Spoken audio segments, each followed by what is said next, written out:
गियार अइल होनना बुङो आरो नंगौना नङा मिथिया नामखौ मोजाङै मिथिया गोमो गोमो बिबारा फिथाइया गोलाव गोलाव बारियाव दसे बेरायनो फैदों बुस्थुआ गैया थैजोब्बाय थैजोब्बाय गय गायदोंमोन हाया मोजां नङा नागिरनि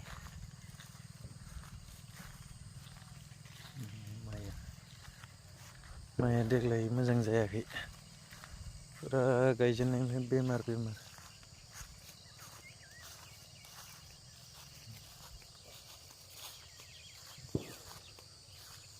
बिराद हासार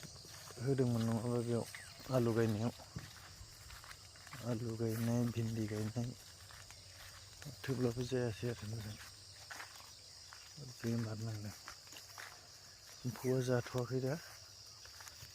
नैलाय दखर बेमार नांजोबनाय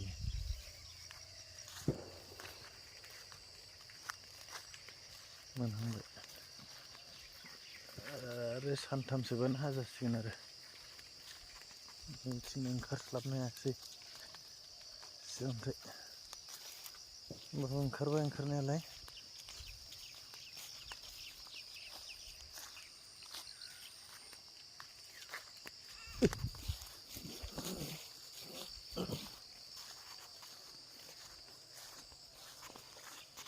चिरां जिल्लानि साहा थानाय बे माने रिपु रिजार्भ जे माने फरेस्ट एरिया बे फरेस्ट एरियानि जे भारत भुटान माने जे सिमा बा बड'लेण्डनि जे मोनसे हार्डलेण्ड बे माने साहा थानाय जिखिनि हाग्रा ओनसोल दङ बेयाव सिगांनिफ्रायनो जोंनियाव माने गोबां रिपर्ट दङ जे बेयाव माने दंफां दाननाय हाग्रा एवस्रांनाय हाग्राखौ फोजोबस्रांनायनि खामानिया सोलिबाय थादों आरो मालाबा बियो दावराव जायो मालाबा जेब्ला डिपार्टमेन्टआ स्ट्रिक्टलि नायो बियो बन्द जायो किन्तु बे खामानिया सिङाव सोलिबाय थानाय बाथ्राखौ जोङो गोबां समाव रिपर्ट मोनदों आरो थारैनो थांनाय सप्तायाव जों मिथिबाय जे बे हाग्रानिफ्राय आरोबाव माने गोबां माने खुन्दा माने ट्रेक्टराव जाबनानै लानानै थांदों बेखौ लानानै सोर हाग्राखौ दानदों सोर हाग्रा धंस खालामदों आरो आसोल माने सिखावा सोर बे बाथ्राखौ लानानै तर्क जुक्ति जानाय बेखौ जोङो नुनो मोनबाय दा दुलाराय बर' फरायसा आफादा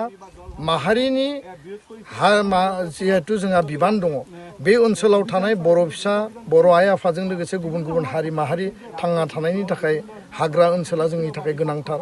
आरो बेखौ इयुन जोलैनि थाखाय जों थिनानै गालांनांगोन दा 2006 सननि फरेस्ट राइट एक्ट बायदियै 2005नि 13 डिसेम्बरसिम जाय मानसिफ्रा हाग्रा ओनसोलाव दंमोन बिथांमोना लेन्ड एन्टाइटेलमेन्ट मोनगोन लेन्ड राइट मोनगोन बेयाव जोंहा क्लियार आरो बिनि थाखाय जों दाबि होगासिनो दङ किन्तु 2006 सननिफ्राय दासिम 2023 दिनै माने जोबनोसै बे समसिमबो दिनै जे हाग्रा एवस्रांनाया सोलिबाय थादों जि जायगायाव गसंनानै दङ बे जायगाखौ थांनाय बोसोरावसो जोंनि गाहाय नेहाथारि खनिन्द्र बसुमतारी आरो चिरां जिल्लानि टिमा नायफैदोंमोन नायफैनानै नुदोंमोन बेयाव गासैबो दंफां लाइफां दंजोबोमोन माखासे हाग्रा दंफांखौ दाननाय जादोंमोन किन्तु दिनै जों नुबाय बेयाव हाग्रा एवस्रांनाय खेथि मावनाय बेयाव माने अर सुनानै माने फोजोंबाय थानाय बे थासारिफोरा मानो जादों बेथ' मोनसे इलिगेल एनक्रचमेन्ट आरो जोंनि बर' आइ आफा जायफोरा हा गैजायै जायफोरा लेन्डलेस बे मानसिफोरखौबो आं खावलायगोन जे नोंथांमोननि थाखाय सरकारा हा होनायनि थाखाय लेन्ड मेला बा नोङो माने बैसुमुथि मिशन खालामदों आरो जायफोर हा गैजाया जायफोर न' माने दैजों खुरखा जाबाय बारहुंखायाव सिलिंखार जाबाय बायदिसिना कारनाव लेन्डलेस जाबाय बिथांमोननि थाखाय बिटिआर सरकारा हा होगोन होनायनि खामानिखौ मावगासिनो दङ साननैसो माने सिगां आङो पर्बत जरायाव थांदों पर्बत जरानि रायजो राजाफोरा बुंदों जे इलिगेल एनक्रचमेन्टआ गुबुनारिनिया बारा जाबाय दा बेखायनो पर्बत जरायाव जुदि बर' मानसि हा गैजायै दङब्ला जों बेखौ बजबनो थाखाय रेडि दा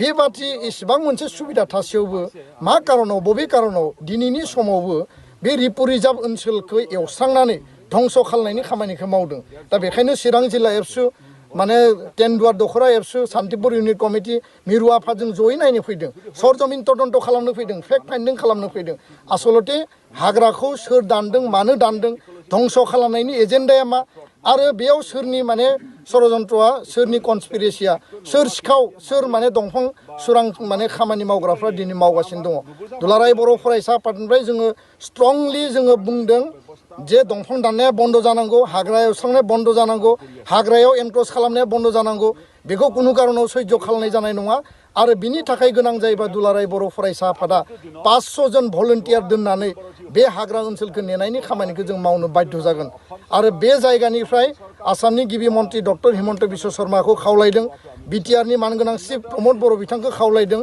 जे फरेस्ट प्रटेक्शननि हाग्रा ओनसोलखौ प्रटेक्शन खालामनायनि खामानिखौ बिथांमोना स्ट्रंलि मावनांगौ कुनु कारनाव कम्प्रमाइज खालामनायनि बाथ्रा गैया कुनु कारनाव बिखौ माने नायनानै थानायनि बाथ्रा गैया आरो रायमना नेशनेल पार्कखौ प्रटेक्शननि सार्थआव जेरैबायदि माने नोङो वेस्ट बेंगल भुटान आरो आसाम आरो बड'लेण्ड बे माने सारिखिमाखौ नायनानै जेरैबायदि रायमना नेशनेल पार्क बे रिजार्भ फरेस्टखौ घोषणा होदोंमोन दिनै मोनसे प्रटेक्शननि बेबस्थायाव थांबाय जों दाबि खालामो चिरां जिल्लानि नैबे रिपु रिजार्भ फरेस्टखौबो रिपु नेशनेल पार्क हिसाबै माने सानजाहा मानास आरो सोनाबहा माने रायमना बे गोलाव ओनसोलखौ माने क'क्राझार आरो चिरां दाजाबनानै रिपु नेशनेल पार्क डिक्लेयार खालामनो थाखाय भारत सरकार आसाम सरकारनो जों दाबि दैखांबाय आरो बिनि थाखाय स्पेशल जों मेम'रेन्डाम बानायगोन कारन जिकुनु बिनिमयाव बे हाया प्रटेक्शन जानांगोन बे हाग्राया प्रटेक्शन जानांगोन आरो बेयाव सोरनिबा माने दालाल खालामनाय सोरबा सुरां सिखारि सिखाव खावनानै दंफां दाननाय हाग्रा दंस' खालामनाय बे सोलिनाय नङा कारन जोंनि इयुन जोलैया थांना थानांगोन आरो थांना थानांगोन बा बेयावनो थांना थानांगोन आरो बे जायगाखौ बासायनांगोन हाग्राखौ दानजोबना लायोब्ला खरां जायोब्ला दैबाना जायोब्ला बारहुंखा फैयोब्ला आरो बेयाव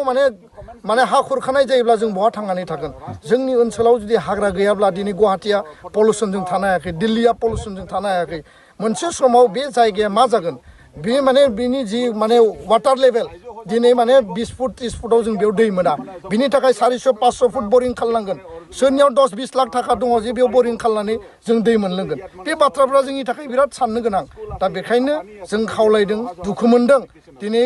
आंनि गोसोआ जोंनि एबसुनि गोसोआ दिनै गाबनो ओंखारदों जे बे जायगायाव फैनानै जों मा नुफैखो बे बाथ्राखौ जोङो 1995 आव नुदोंमोन 90 समाव नुदोंमोन बे थासारिया आलादामोन आन्दलन दङमोन माखासे परिबेस दङमोन बे समाव हाबबाय किन्तु दिनैबो जे बेबायदि जुदि हाग्राखौ फोजोबस्रांनाया जायोब्ला बियो जोंनि थाखाय जोबोद दुखुनांथाव हारिया जोबस्रांगोन साफा सानै जायफोरा हा माने एनक्रोच खालामनानै लादों बिथांमोननि जिउ थांना थानायनि थाखाय सरकारा बेबस्था लानांगोन आरो बिथांमोना बुंदों सरकारा बेबस्था लागोन किन्तु मानि थाखाय एनक्रोचमेन्ट मानि थाखाय हाग्रा एवस्रांनाय बिनि सायाव बिटिआर सरकारा स्ट्रिक्ट नोजोर लाखिनांगौ आरो बेखौ जों खावलायबाय आरो बियो जुदि स्टप जायाब्ला बिनि थाखाय जोङो गोजौ लेभेलसिम थांनो थाखाय बाध्य जागोन